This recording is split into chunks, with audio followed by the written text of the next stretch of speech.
Bonjour. 9 ans après que le film de 2014 a révélé que l'armée avait tenté de tuer Godzilla en 1954, le Monsterverse a finalement expliqué ce qui s'est passé ensuite dans l'épisode 3 de Monarch et nous a présenté un nouveau monstre incroyable. Et c'est juste après ça.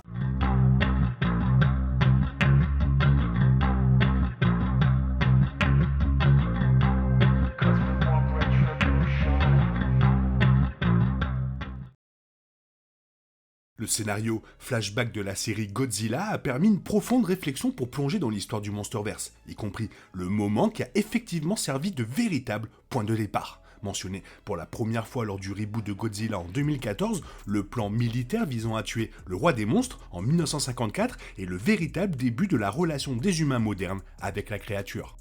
L'épisode 3 de Monarch a ramené les téléspectateurs en 1954 pour explorer ce qui s'est passé le jour où l'armée américaine a tenté d'éliminer Godzilla. Cet événement majeur dans la chronologie du Monsterverse a été présenté pour la première fois par le docteur Serizawa dans le film de 2014 où il était déclaré que le test de Castle Bravo en 1954 était secrètement une tentative ratée de tuer Godzilla. Mais s'il était évident que le plan n'avait pas fonctionné, des questions persistaient malgré tout, car il valait la peine de se demander quelle avait été la réponse de Godzilla et ce que cela avait mis en place. Enfin, le Monsterverse a enfin profité de l'occasion pour faire la lumière sur ce qui s'est passé ensuite et pourquoi cela s'est produit en premier lieu.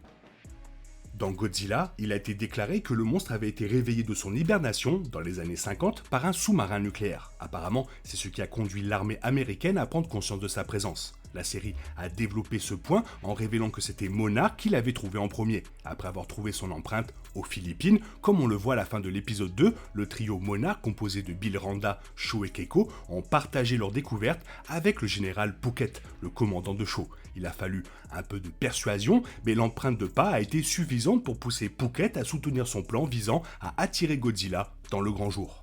De plus, c'est Monarch qui a trouvé la clé pour que Godzilla se révèle. Une partie importante de la biologie des titans dans le Monsterverse est leur fin naturelle de radiation. Les personnages de Monarch sont parvenus à la même conclusion à propos de Godzilla, en grande partie à cause d'une rencontre antérieure avec l'autre titan. La découverte du dragon niché dans le sous-marin nucléaire les a aidés à mettre les fils ensemble en ce qui concerne le lien entre les titans et le rayonnement gamma. Grâce à cette expérience, ils savaient qu'ils avaient besoin du stockage de plutonium du gouvernement pour pouvoir enfin jeter les yeux sur Godzilla.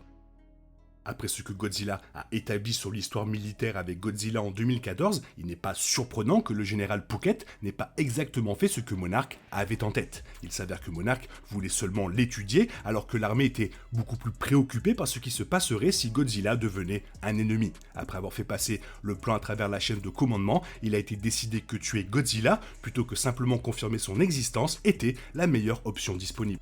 À cette fin, ils ont organisé l'opération historique Castle Bravo en 1954. Dans la vraie vie, on se souvient de Castle Bravo comme l'un des tests de l'arsenal nucléaire des États-Unis en 1954, mais dans le canon du Monsterverse, c'était le moyen militaire d'arrêter une future attaque de Godzilla. Après avoir fait émerger Godzilla de l'océan, ils lui ont fait exploser la bombe au visage, créant un champignon atomique. Mystérieusement, l'impact que cela a eu sur Godzilla, s'il y en a eu, n'a pas été montré à l'écran. Heureusement pour les humains, l'explosion nucléaire n'a pas provoqué de représailles de la part de Godzilla. Comme en témoigne la scène suivante, leurs actions n'ont eu aucune conséquence directe de la part du monstre. Les personnages humains pensaient à tous, à tort, que Godzilla avait été tué par la bombe. Après avoir été frappé, Godzilla a dû retomber dans l'eau, ce qui expliquerait pourquoi les humains ont fait cette affirmation. Cela signifie que soit Godzilla a été assommé par l'explosion, soit il n'a pas vu la nécessité de riposter contre les humains et a simplement nagé. On ne sait pas encore si et quand les humains se sont rendus compte que le plan n'avait pas fonctionné. À première vue, essayer de tuer Godzilla n'est pas revenu hanter les humains. Cela dit, il y avait des ramifications importantes pour le Monsterverse, à savoir l'avenir de Monarch. La scène de flashback suivante avec les personnages des années 50 a révélé que le succès perçu du test Castle Bravo a motivé le gouvernement américain à financer entièrement les enquêtes sur les titans de Monarch. Après avoir découvert que les monstres étaient effectivement réels, le gouvernement a réalisé qu'il était dans l'intérêt du pays de découvrir s'il y avait davantage de ces créatures et, vraisemblablement, de les tuer également.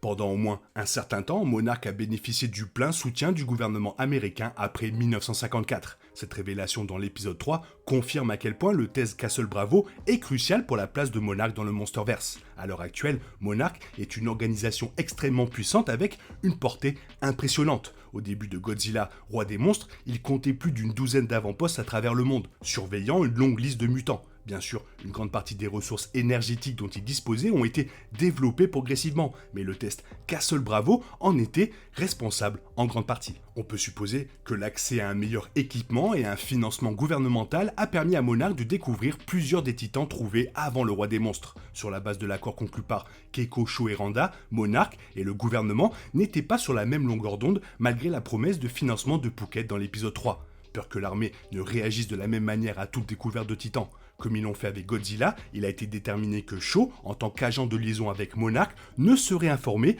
que de ce qu'il avait besoin de savoir. Cette scène a effectivement préparé le terrain pour que Monarch devienne l'organisation hautement secrète qu'elle est devenue à l'ère moderne. Même le gouvernement lui-même ne sait probablement pas tout ce que Monarch fait à propos des titans. Et l'épisode a aussi confirmé qu'un titan vit en Alaska. Son emplacement indique que la créature est un tout nouvel ajout au Monsterverse, sans lien avec aucun des 11 titans disparus. Le docteur Serizawa a révélé dans le film que Monarch était au courant de plusieurs autres monstres après avoir découvert Godzilla en 1954, avec des écrans de contrôle indiquant l'emplacement de chaque créature. Monarch avait installé des avant-postes pour les observer tous. Curieusement, il n'y en avait pas en Alaska. Cela indique que le statut du nouveau monstre va changer entre ses débuts et le début de Godzilla, le roi des monstres. S'il mourait avant 2019, cela expliquerait pourquoi Monarch n'avait aucun avant-poste connu en Alaska. Rencontré pour la première fois dans l'épisode 3, la nouvelle créature s'est révélée être un monstre géant à 4 pattes qui s'est installé sous terre dans la nature sauvage enneigée de l'Alaska. Apparemment, sa présence dans la région est à l'origine des observations de Yeti, mentionnées par May. Possédant un exosquelette blindé, des appendices ressemblant à des tentacules sur sa bouche, la créature se distingue de toutes les autres espèces de titans confirmées dans le Monsterverse en raison de sa conception unique. Jusqu'à présent, un nom pour la créature n'a pas encore été donné dans l'univers, mais les personnes impliquées dans la série l'ont surnommé le Frostvark. Le Frostvark semble être une force avec laquelle il faudra compter, comme en témoignent les marques sur l'avion détruit repéré dans l'épisode. La créature est équipée de griffes mortelles capables d'infliger d'énormes dégâts. Il semble que l'arme principale de son arsenal soit le pouvoir de glace unique de la créature. En un instant, il fut capable de geler complètement un humain, le tuant. Quant à son fonctionnement, il semble que lorsqu'il ouvrait la bouche, l'air était aspiré plutôt que libéré, ce qui suggère qu'il peut évacuer la chaleur. Quelle que soit la science derrière cette capacité, cela fait de ce nouveau titan de glace un nouveau prédateur dangereux pour les humains du Monsterverse.